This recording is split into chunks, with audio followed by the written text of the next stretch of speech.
pas de sortie de crise dans le secteur de l'éducation au Burkina Faso. Pendant que les négociations se poursuivent avec le gouvernement, la coordination nationale des syndicats de l'éducation a entamé ce mardi une grève de 72 heures.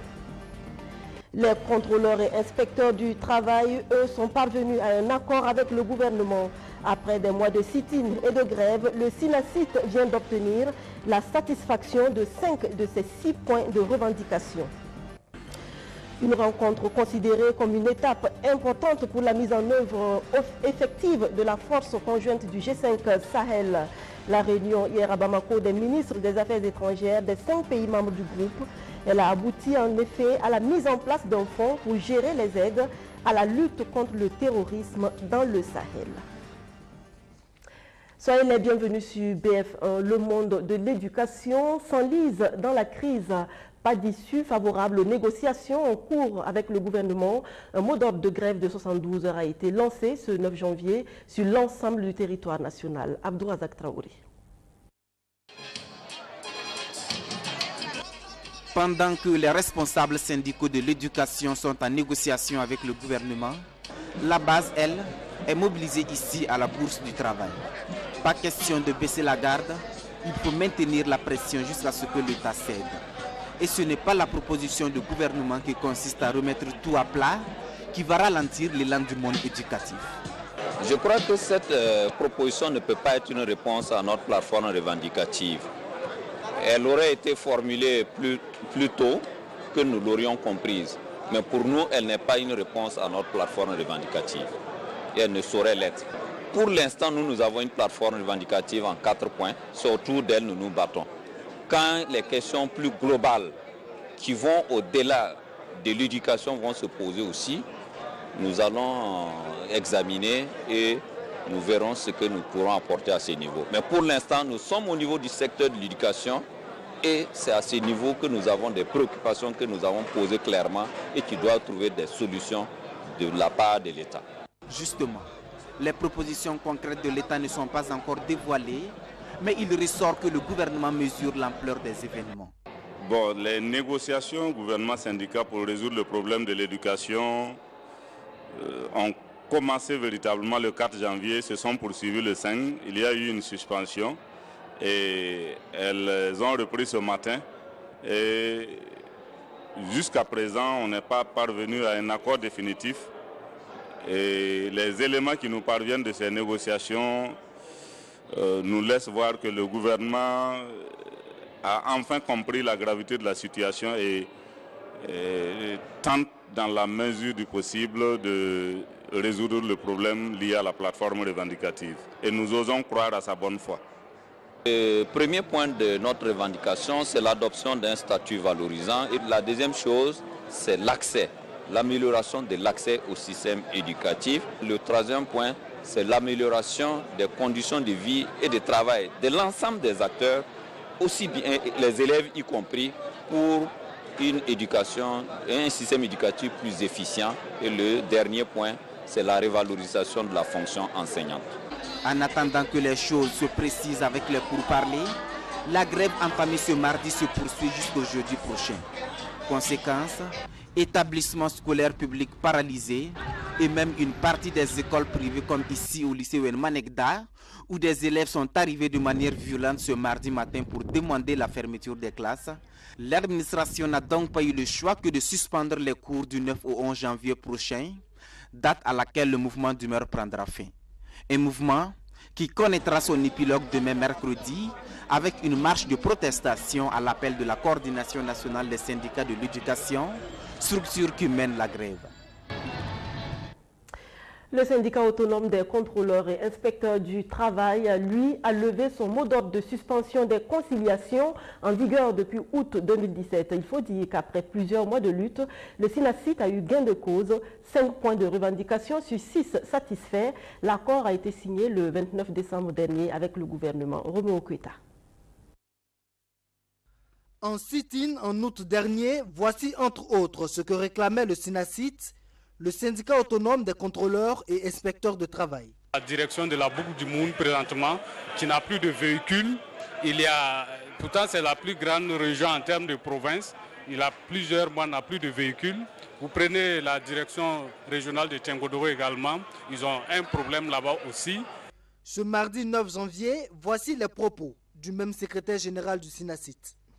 À la date d'aujourd'hui, la direction régionale de la Boucle du Moun est déjà entrée en possession de son véhicule. Bon, là, c'est déjà une satisfaction. Et celle de Tenkodoro également, il reste des petits réglages pour que cette direction puisse être dotée. Voilà. Vous l'aurez compris, après une lutte de longue haleine, un accord a été finalement trouvé entre le syndicat autonome des contrôleurs et inspecteurs de travail et le gouvernement. Sur les 6 points de revendication, 5 ont été satisfaits, dont l'un des plus importants est l'indemnité de conciliation. Effectivement, ce qui concerne l'indemnité de conciliation, on s'est accordé sur le principe. Le principe, bon, puisqu'avant, ce qui posait problème, c'était la reconnaissance même de ce droit. Voilà, de ce droit. Aujourd'hui, je peux dire sans ambiguïté, le gouvernement reconnaît effectivement que les inspecteurs et les contrôleurs du travail ont droit à une indemnité de conciliation. Maintenant, le contenu de l'indemnité de conciliation, également, il y a un comité qui sera bientôt mis en place pour déterminer le montant de l'indemnité de conciliation. La revendication restée en suspens concerne le statut autonome. Mais sur ce point précis, les deux parties ont décidé de poursuivre le dialogue. La conséquence directe de cet accord est la levée du mot d'ordre de suspension des conciliations depuis le 4 janvier 2018.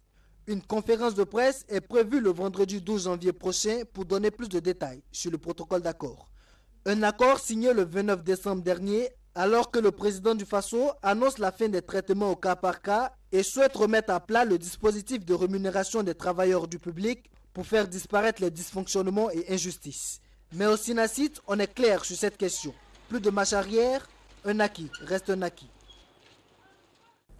C'est pour promouvoir le dialogue social et prévenir les conflits sociaux à caractère national relevant du monde du travail que le Haut Conseil du dialogue social a été créé en mars 2017. Mais la nomination de ses membres le 4 janvier dernier a fait des mécontents au sein des organisations syndicales. Une situation qui a fait réagir hier soir le ministre en charge de la fonction publique, Roméo Koïta. Avant même son opérationnalisation, le Haut Conseil pour le dialogue social suscite déjà polémique et désapprobation. Le 3 janvier dernier, à la veille de la nomination de ses membres, la CGTB, la Confédération Générale du Travail du Burkina, dénonçait déjà un vice de procédure dans la nomination des membres de l'institution. Les pays dans lesquels le Haut Conseil du dialogue social est mis en place, c'est des pays où le contenu de la Convention 98 et 87 de l'OIT sont respectés.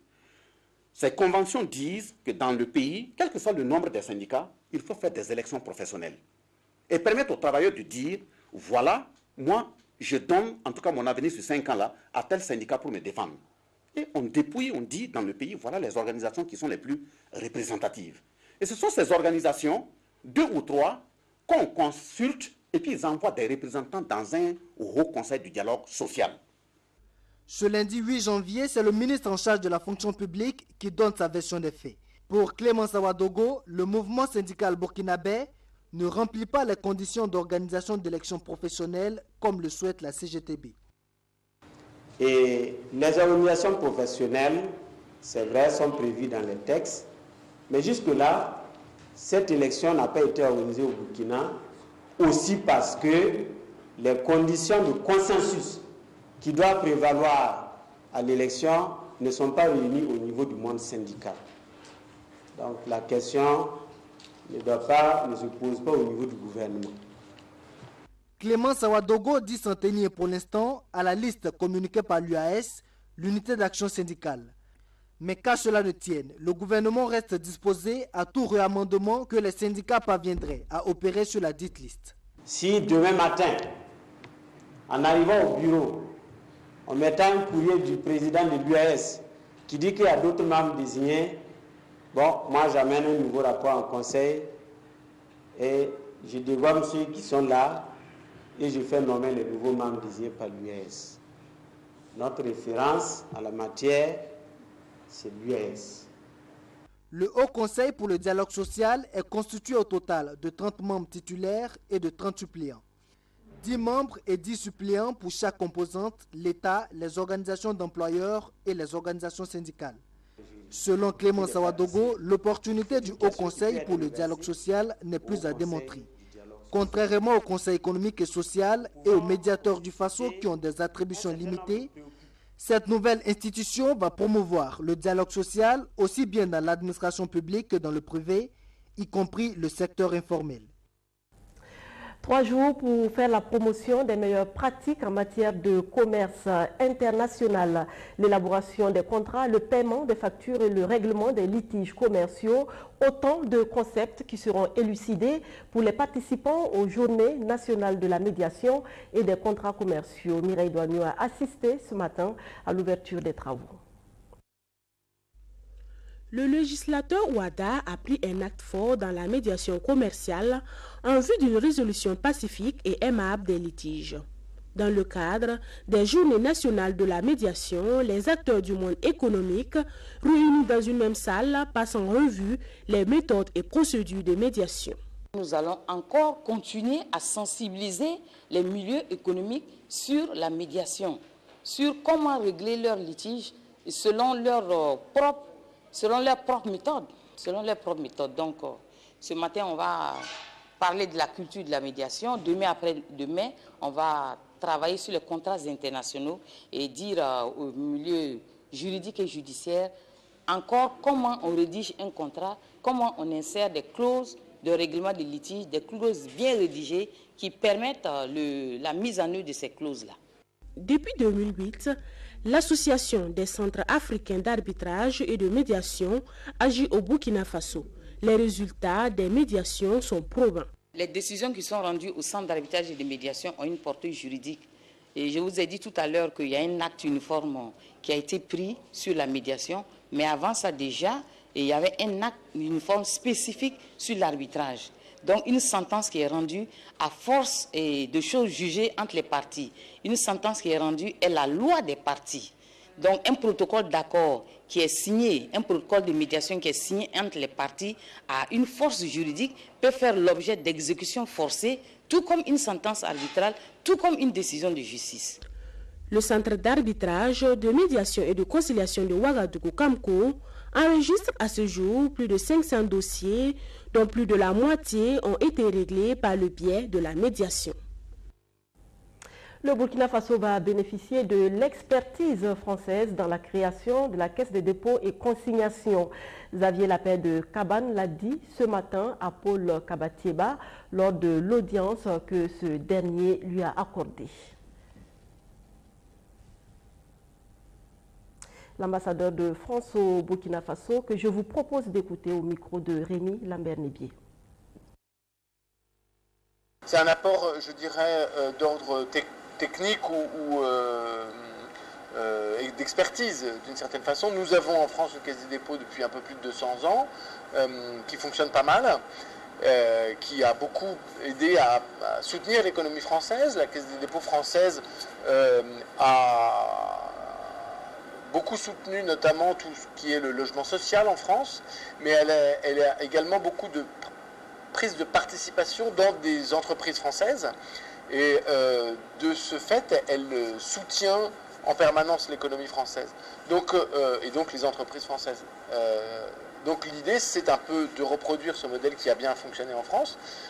C'est un instrument qui devrait permettre ensuite aux Burkinabés, aux entreprises burkinabées de se financer aussi, et aux infrastructures dont a besoin le Burkina Faso d'être financées. Merci beaucoup, M. Gata. Voilà, oui. Merci beaucoup. L'avenir de l'Institut international d'ingénierie de l'eau et de l'environnement se discute au ministère de l'eau et de l'assainissement.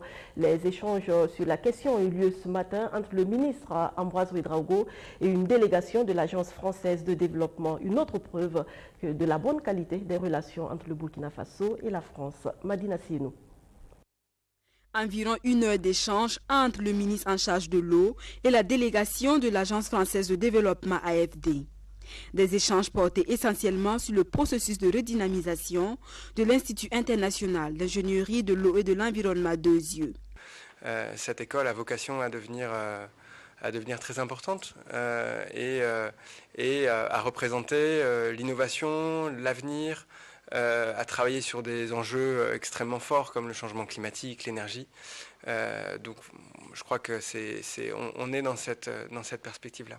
Cette visite de la délégation de l'AFD à Ouagadougou est la deuxième du genre, occasion donnée au ministre en charge de l'eau de faire le point sur les acquis de la première visite.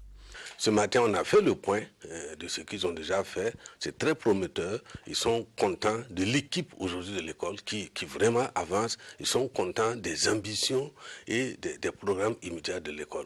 Bien sûr, on a regardé, parce que moi je suis président du comité ad hoc, on a regardé un peu dans les jours qui suivent, que ce soit la tenue du conseil d'administration, que ce soit l'ordre du jour du conseil d'administration, que ce soit les dispositions juridiques et financières qu'il faut prendre pour permettre donc à l'AFD de continuer d'accompagner l'école. Mais c'est vraiment un esprit ouvert d'accompagnement, d'assistance de l'école pour respecter effectivement la volonté des deux États à travers la France et le Burkina.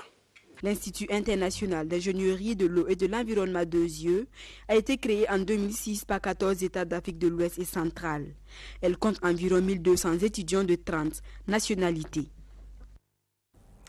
Les parlementaires de la CEDEAO persistent et signent « Il faut capturer le dividende démographique pour un développement harmonieux de l'espace communautaire ».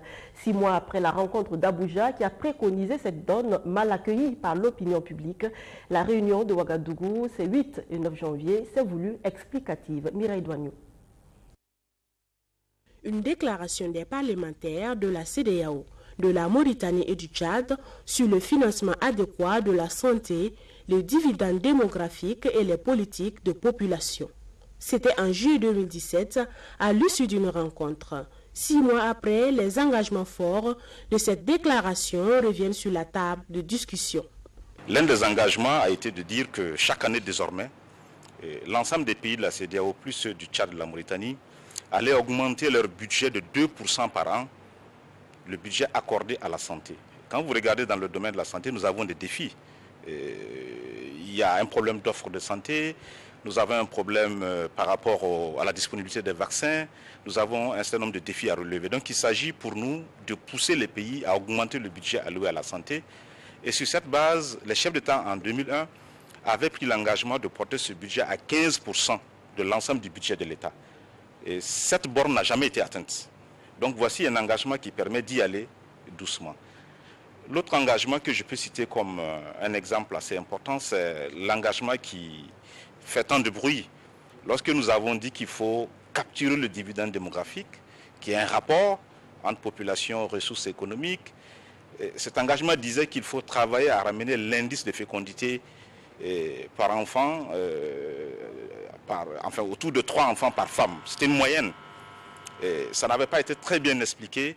Bon, ça a fait un tollé général et je pense que c'est l'occasion, ici, au cours de cet atelier, de revenir sur les fondamentaux techniques pour expliquer à nos populations que ce n'est pas une décision arbitraire, mais ce sont des stratégies mues par des réflexions, des évolutions scientifiques. Pour la capture du dividende démographique, les performances au niveau de l'éducation, de la santé, de la création d'emplois sont à maîtriser selon les partenaires au programme AJPF USAID.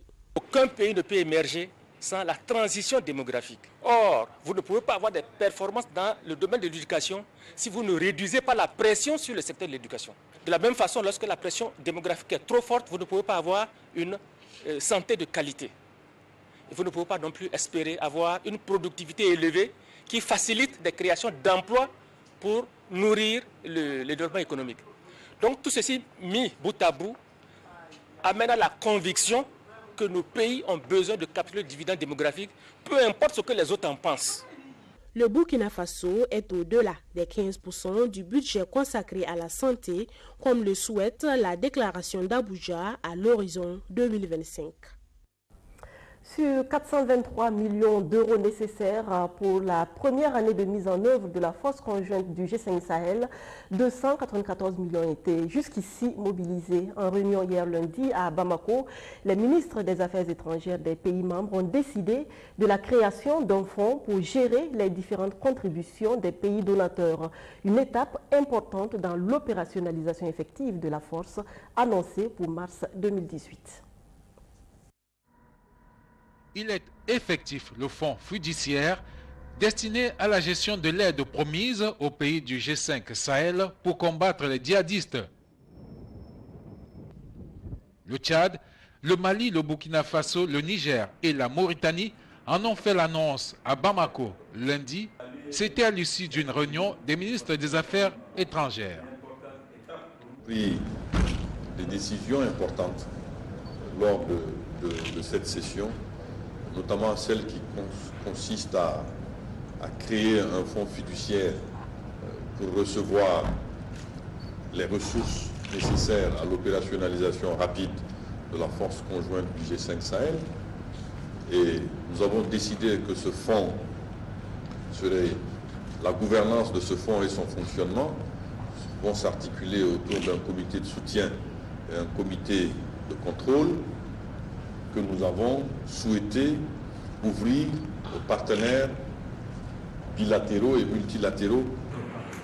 Les pays du G5 Sahel s'attendent à des contributions de 294 millions d'euros. Depuis 2012, le nord du Mali subit les assauts des groupes djihadistes liés à Al-Qaïda, une situation qui a contaminé les voisins comme le Burkina Faso et le Niger, d'où la création de la force conjointe du G5 Sahel avec l'aide de la France. Le 19h30, c'est tout pour ce soir. Mais avant de se quitter, je voudrais qu'on se remémore la pensée d'hier, à savoir que le temps, c'est la vie et que de sa bonne gestion dépend la réussite d'une vie. Cela est d'autant vrai que c'est l'utilisation du temps qui sépare les gagnants des perdants. Les premiers, voyez-vous, ne cherchent pas du temps pour agir, ils le prennent. Et bonne nouvelle, tous autant que nous sommes, nous pouvons être des gagnants.